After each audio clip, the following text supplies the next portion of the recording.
روزہ اللہ تعالیٰ نے مسلمانوں کو رمضان عطا فرمایا، ہم الحمدللہ روزہ رکھتے ہیں، اور جہاں پر روزہ رکھنے کے اخروی فوائد حاصل ہوتے ہیں، ثواب ملتا ہے، انشاءاللہ جنت ملے گی، تو اسی کے ساتھ ساتھ انسان بہت ساری بیماریوں سے بھی محفوظ رہ جاتا ہے، اسے طبی بھی بہت سارے فوائد حاصل ہوتے ہیں، اور بہت سارے امراض سے محفوظ رہتا ہے، صحت مند رہتا ہے۔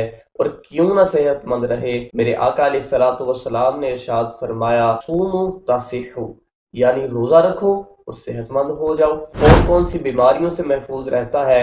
نمبر 1 پر ہے معدہ، معدے کے تمام امراض سے وہ محفوظ رہتا ہے اور نظام ہضم بہتر ہو جاتا ہے۔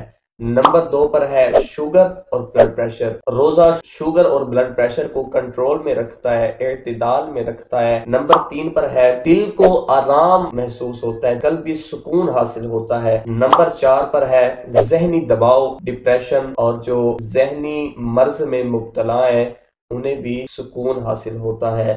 نمبر 5 پر ہے موٹاپے میں کمی واقع ہوتی ہے، جو اضافی چربی ہے وہ ختم ہو جاتی ہے۔ نمبر 6 پر ہے بے اولاد خواتین کے ہاں اولاد کے چانسز بڑھ جاتے ہیں۔ نمبر 7 پر ہے جو انسان روزہ رکھتا ہے دوسرے انسان کی نسبت اس کی قوت مدافعت میں اضافہ ہو جاتا ہے، بڑھ جاتی ہے۔ اور نمبر 8 پر ہے برے خیالات، انسان برے خیالات سے محفوظ رہتا ہے۔ نمبر 9 پر ہے انسولین استعمال کرنے میں کمی واقع ہو جاتی ہے۔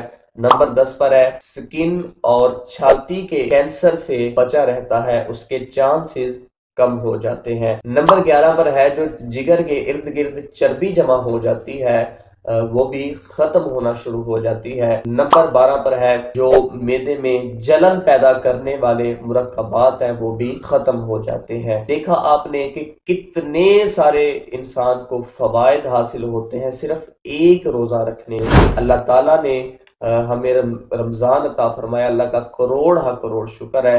اور اگر آپ چاہتے ہیں کہ آپ صحت مند رہیں تو روزہ رکھیں اور صحت مند ہو جائیں۔